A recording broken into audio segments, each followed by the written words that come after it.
போற்றி கடம்பா போற்றி கதிர்வேலா போற்றி ஆறுபடை வீடு கொண்ட முருகா போற்றி. என் தங்கமே, நீ என்னை பார்க்கும் இந்த நொடியிலேயே உன்னுடைய கஷ்டங்கள் எல்லாம் மறையப் போகிறது. விரைவில் மகிழ்ச்சியான சம்பவம் ஒன்று உன் வீட்டில் நடக்கப் போகிறது. என் வாக்கு நிச்சயமாக பலிக்கும். என் குழந்தையே, நான் அடிக்கடி உன்னிடத்தில் சொல்கிறேன், நீ மிகவும் அவசரப்படுகிறாய் என்று. உன் எதிர்காலத்தின் மீது முதலில் நீ நம்பிக்கை வை. உனக்கே உன் வாழ்க்கையின் மீது நம்பிக்கை இல்லாமல் போனால் பிறகு வெற்றி எப்படி கிடைக்கும்? நல்லவர்கள் என்று தோற்பது இல்லை. என்னை நம்பியவர்களை நான் என்றும் கைவிடுவதும் இல்லை. கஷ்டத்தை சகிக்க பழகுவதை எதிர்த்து பழகுவதையும் கர்ம வினைகளின்படி விதியே சரி செய்தாலும் உலகமே உன்னை வெறுத்தாலும் அமைதியாக இரு. நீ நம்பிக்கை கொள். வரும் காலம் உன்னை குறைவில்லாமல் வாழ வைக்கும். எல்லாம் கூடிய விரைவில் முன் வரும். அதுவரை உன் தந்தையின் மேல் நம்பிக்கை வைத்து சற்று பொறுமையாக இரு. உனக்கான நற்பலன் நிச்சயம் உன்னை வந்து சேரும். உனக்கு கவசமாக உன் தந்தை நான் இருக்கிறேன். உன்னை சீரும் சிறப்புமாக நட்புமாக நிச்சயமாக மகிழ்ச்சி மிகுந்த வாழ்க்கையை அமைத்து கொடுப்பது உன் அப்பன் நான் இருக்கிறேன். அது என்னுடைய கடமை. வரும் காலம் உன்னை குறைவில்லாமல் வாழ வைக்கவும் குழந்தையை, அதுவும் அந்த காலம் உன்னை தானே தேடி வரும். உன்னை சுற்றி என்ன நடக்கிறது என்பதை உணர்ந்து கொள். அது புரியாமல் கேட்பவற்றை எல்லாம் செயல்படுத்தி வாழ்க்கையில் உச்ச நிலையை அடைந்து விடலாம் என்று நினைக்கின்றாய். அது சரியா தவறா என்று ஆராய்ந்து பார்க்கக்கூடிய நேரம் ஏன் மறுக்கிறாய்? எதையும் தீர்க்கமாக அறிந்து கொள்ளாமல் வெளியே தோற்றத்தை மட்டுமே வைத்து இப்படி கற்பனையில் நீ ஆசைப்படுவதை நான் குறை கூறவில்லை. ஆனால் அது நீராசையாக போய்விடும். நீ மனம் உடைந்து போகக்கூடாது என்பதற்காகத்தான் எந்த செயலையும் செய்வதற்கு முன்பு நிதானத்தோடு இது என்று கூறுகிறேன். நம்பிக்கையும் பொறுமையும் தான் உனக்கு நல்லது செய்யும். கால தாமதமானாலும் அது நிச்சயமாக நடக்கும். நீ எல்லா செல்வ வளங்களையும் பெற்று சீரும் சிறப்புமாக மகிழ்ச்சியாக வாழ்க்கையை வாழ்வாய். உனக்கு எல்லா சூழ்நிலைகளையும் நான் துணை நிற்பேன். குழந்தை, என் வார்த்தைகள் மீது நம்பிக்கை வைத்து செயல்படு. உன் தந்தை நான் பார்த்து கொள்கிறேன். வாழ்க்கை எனக்கென்று தோன்றுவற்று யாரும் இல்லை என்று நின்று அடையும் அந்த ஒரு சூழ்நிலை கிடைக்கவில்லையே, எனக்கு வருத்தம் கொள்ளாதே. சூழ்நிலை முன்னேற்றம் ஏற்படுத்துவது அல்ல, உருவாக்குவது. அதை நான் உனக்கு உருவாக்கியுள்ளேன். நீ கவலை கொள்ளாதே தங்கமே. வரும் காலம் எல்லாம் ஏற்றமான காலமாய் அமையும். நீ நினைத்தது போல வாழ்க்கை உன்னை நோக்கி வந்து கொண்டே இருக்கிறது. நம்பிக்கையும் பொறுமையும் கடைபிடித்துக்கொள். உன் சூழ்நிலைக்கான தேவைகளை எல்லாம் சரியான நேரத்தில் உன்னை தேடி வரும். உன்னை விட்டு நான் விலகுவதும் இல்லை. உன்னை விலகி போகும்படி நான் செய்வதும் இல்லை. உன் அம்மாவாக அப்பாவாக நான் என்றும் உனக்கு துணையாக இருப்பேன். நீ நம்பிக்கையோடு இரு. நல்லதே நடக்கும். இரவு முழுவதும் அப்பா அப்பா என்று என்னை நினைத்து வருந்தி கொண்டு ஒரு முறையும் என் அப்பா நீ இருக்க எனக்கு என்ன குறை, நீ எல்லாம் பார்த்து கொள்வாய் என்று மறுபுறமும் புலம்பிக் கொண்டு இருந்ததை நான் கண்டேன். நொடி கண்ணாடி, நீ என்னை அப்பா என்று அழைக்கிறாய். நீ அழைப்பாய் என்று தெரிந்தால் கூட ஒரு நொடி கூட நீங்காமல் உன் இத்தலத்திலே நான் இருக்கிறேன். நீ எனக்காக படிக்கும் திருப்புகழ்களை கேட்டு நான் மகிழ்ச்சி படைகிறேன். சரி, உன் மனதில் உள்ள பிரச்சனைகள் வரும். சில இரவுகள் முழுவதும் உன்னை தூங்க விடாமல் செய்த அந்த பிரச்சனைகளை அதை நான் முடிவுக்கு கொண்டு வருவேன்.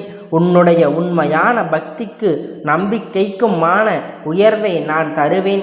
நல்லதே நடக்கும். நீ நம்பியதைப் போல நல்லது மட்டுமே உன் வாழ்வில் நடக்கும். என் பிள்ளையே, உன் தந்தை எனக்கு நான் உன்னை தவிக்க விட்டு எங்கே போவேன்? உன் வழி என்ன, எப்படி என்று நான் உணராமல் இருப்பேனா? நீ கொஞ்சம் யோசித்து பார். நீ வளர்ந்த என் பிள்ளை இருக்கலாம் என்று வரையில் அமைப்பில் தான் நீ இன்றும் என்றும் இருக்கிறாய். அதையும் மீறி நீ உணர்கிறாய் என்றால் என்ன அர்த்தம்? உன்னை வாழ்வில் மேலோங்க உன் சுய சிந்தனையை முடிவுக்கு எடுக்க பக்குவமும் வர வேண்டும். அதனால்தான் உன் தந்தையான நான் எட்டி நின்று வேடிக்கை பார்க்கிறேன். நீ சொல் தெரியாமல் துன்பத்திலேயே வழியில் தத்தளித்த நேரத்தில் உனக்கு நான் பக்கத்தில் நின்றேன். இன்று நீச்சல் ஓரளவிற்கு உனக்கு தெரிந்து விட்டது. இனிமேலும் உன் அருகில் நான் இருந்தால் எல்லாவற்றிற்கும் என் தந்தை செய்வார் என்று நீ இருப்பாய். நான் சொல்லுவது அனைத்தும் உனக்கு நல்லதுதான். ஆனால் அது உனக்கு எக்காரணத்தை கொண்டும் தவறான ஒரு எண்ணத்தை அளிக்காது. தவறு என்று ஆராயாமல் இருந்த என் பிள்ளை மனம் எனக்கு தெரியும். ஆனால் உன் வாழ்க்கையில் நானும் உன்னை சுற்றி நிறைய மக்கள் உள்ளார்கள். அவர்களும் அப்படி இருப்பார் என்று உத்தரவாதம் இல்லாத போது நீ அந்த மனநிலையை விட்டு வெளியே வர வேண்டும். அதனால்தான் ஆற்றில் உன்னை இறக்கிவிட்டு அருகில் இருந்து அமைதியாக உனக்கு நான் உணர்த்தி கொண்டே இருக்கிறேன். இது உன் நல்லதுக்காக மட்டுமே. உன்னை உயிராக நினைக்கும் உன் தந்தையால் நான் எப்படி விட்டு செல்வேன்? உன்னை விட்டு நான் எப்பொழுதும் விலக மாட்டேன் என்று என் அரவணைப்பில் நிம்மதியாக நோயற்ற வாழ்வு பெற்று சுபிட்சமாக வாழ்வாய். இது என் சத்திய வாக்கு. என் தங்கமே, கர்ம வினை உன்னை விட்டு விலகப் போகிறது. கடன் தொல்லைகள் விலகப் போகிறது. வரவேண்டியது வந்து சேரும். நீ எதற்காக காத்திருந்தாயோ அதை நிச்சயமாக நிறைவேற்றுவேன். நீ எதை பற்றியும் பயப்படாதே, கலங்காதே. நீ என் பரிபூரண அருளும் ஆசீர்வாதமும் அன்பும் பெற்று என் செல்ல குழந்தையே, உன் அப்பாவாக உன் அம்மாவாக நான் என்றும் உன்னை என் இதயத்தில் சுமந்து அரவணைக்கும் போது நீ இனிமேல் கவலை கொள்ளாதே. குழந்தையே, கஷ்டம் தரும் நிலையை எல்லாம் உழைத்து சுக்குநூறாக எரிந்து விட்டு உன்னை உனக்கே புதிதாய் தோன்ற வைப்பேன்.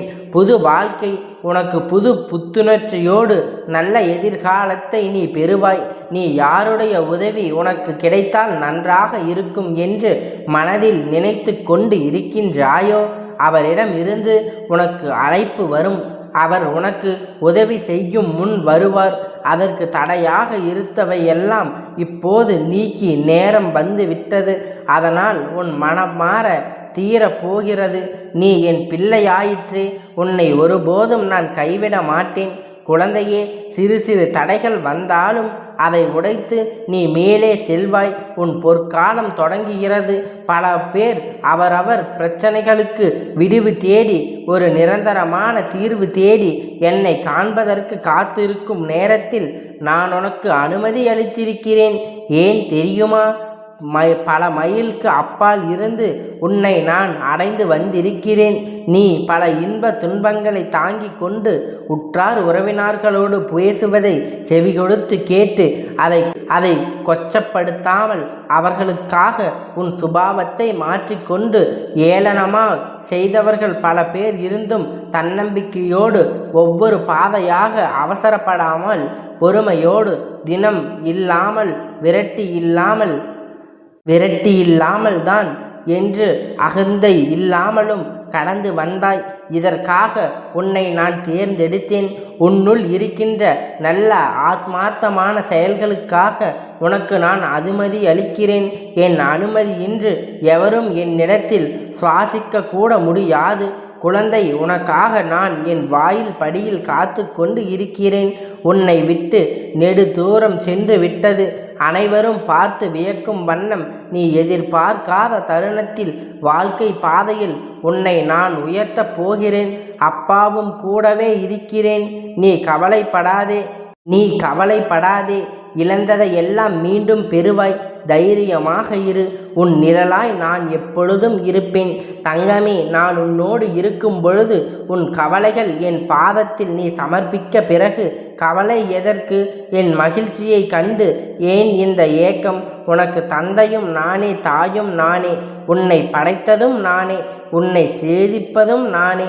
உன் சோதனைகள் காலம் முடிந்த பிறகு நீ யார் என்பதை நீ அறிந்து கொள்வதற்கு நான் தரும் சோதனைதான் இப்போது வேதனைகளாக மாறி நம்பிக்கையோடு பொறுமையோடு இருந்து அடுத்தவர்கள் பலன்களை விரைவில் உன்னை வந்து சேரும்.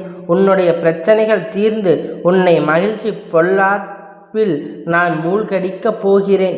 அதுவரை என் நாமத்தை ஜெபித்து உன் கர்ம காலையில் துணையோடு கழித்து வா. உனக்கு ஒரு விஷயத்தை சொல்கிறேன், கேள். நான் உன்னோடு எங்கும் எப்பொழுதும் இருக்கிறேன். நீ சிறிதும் கவலையில்லாமல் இரு. எந்த ஆபத்திலிருந்தும் நீ முழுமையாக காப்பாற்றப்படுவாய். அதிலும் உனக்கு எவ்வித சந்தேகமும் வேண்டாம். ஒவ்வொரு வினாடியும் நான் உன்னோடு இருக்கிறேன். நீ தனியாக நடப்பதாக நினைக்கிறாய். உன் பாதை என்னால் வடிவமைக்கப்பட்டது.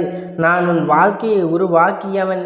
நீ சிந்தும் கண்ணீர் மற்றும் வலிகளை நான் உணர்வேன். நானே மருத்துவனாகவும் நானே உன் படைப்பாளியாகவும் இருக்கிறேன். என் கண்களை நன்றாக உற்றுப்பார். யார் உன் வலிகளை மௌனமாக குணப்படுத்தி உனக்கு நல்ல நேரத்தை உருவாக்கி கொண்டு இருக்கிறாரோ நான் உன்னை பாதுகாக்கின்றேன். உன் மீது அன்பாக இருக்கிறேன். என் அனுமதி இல்லாமல் எதுவும் நடக்காது. எவரும் எதையும் செய்ய முடியாது. என் குழந்தையே, நம்பிக்கையோடு இரு. நல்லதே நடக்கும். கந்தா போற்றி, கடம்பா போற்றி, கதிர்வேலா போற்றி, ஆறுபடை வீடு கொண்ட முருகா போற்றி.